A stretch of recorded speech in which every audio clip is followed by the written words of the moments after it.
अस्सलाम वालेकुम दोस्तों, बरखुरदारों, नमाज की अदायगी बताने लगा हूँ। अरकान की अदायगी कैसे सही है और कैसे गलत है। जब हम नमाज पढ़ने लगे तो ये देखिए, हाथ को ये सुन्नत है, हाथ से ऐसे करना ये सुन्नत। तो अल्लाह अकबर कहना ये फ़र्ज़ है। तो जब हम कहेंगे अल्लाह अकबर और हाथ ऐसे करेंगे तो ये सीधे काबे की तरफ, ये सुन्नत और फ़र्ज़ इकट्ठे हो गए हैं।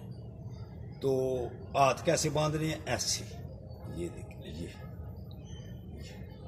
ये ऐसे बांधने हाथ, ऐसे करना, ये तरीका, ये हाथ बांधने का।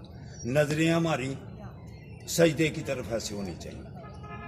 तो जब फिर रुकू जाएं तो ये गलत है, बिल्कुल सही। ये खिंचाओ, टांगों को खिंचाओ पूरा, नजरें अंगूठे की तरफ होनी, दाएं पाँव के अंगूठे की तरफ। जब रुकू जाएं तो जब फिर ऐसे उठें, बिल्कुल सही, आराम से खड़े रहें। इसके बाद फिर आराम से फिर ऐसे, ये गलत है रुकू जाना, ये है ठीक, ये तरीका। पहले टखने लगे, फिर ये हाथ, फिर नाक, फिर माथा।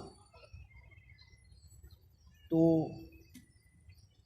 उठाने वक्त पहले माथा, फिर नाक, उसके बाद हाथ उठा लिए, फिर ऐसे जाना, हाथों के बल नहीं उठना। तो जब सजदे की हालत में केले नमाज पढ़ रहे हो तो ऐसे पढ़नी है।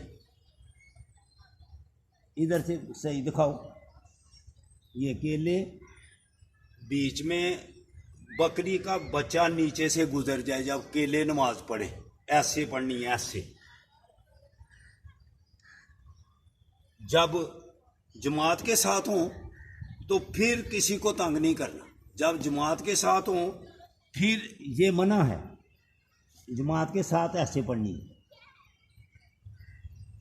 सुकड़ कर जमात के साथ पढ़नी है, दूसरे नमाजी को तंग नहीं करना।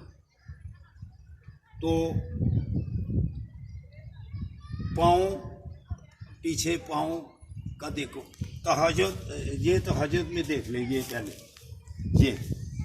ये तरीका गलत है। ये हाथ इधर रखने हैं, ये तरीका गलत है। वईद आई है इसमें, ये हाथ नीचे लटकाना, ये तरीका है हाथ ऊपर रखने का। जब अस्सलामुअलैकुम कहें तो साथ ही गर्दन ऐसे फेरनी चाहिए। अस्सलामुअलैकुम जब कहें, अस्सलामुअलैकुम वरहमतुल्लाह।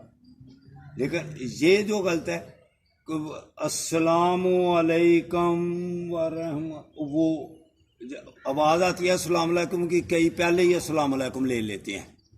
तो जब अब मुंह से आवाज़ आए, गर्दन भी साथ ही ऐसे फेरनी चाहिए। फिर अस्सलामु अलैकुम रहमतुल्लाहि व बरकातुहू, हाथ इधर हो गए।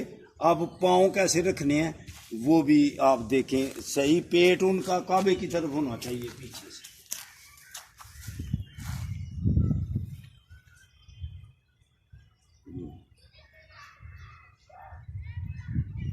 ये गलत है, ये गलत है, ये गलत है, ये तरीका गलत है, ये सही है, ये तरीका सही है। ये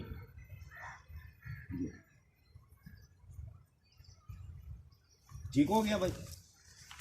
और कोई बात, अगर आप ऐसे नमाज पढ़ेंगे, ऐसे पाँव रखेंगे, तो इंशाअल्लाह ताला आपके जिस्म में तवानाई पैदा होगी। क्यों? खिंचाव पैदा होता है। जैसा योगे करते हैं तो उसमें खिंचाव होता है, नमाज में भी हमें अल्लाह ताला ने ये खिंचाव दिया हुआ है।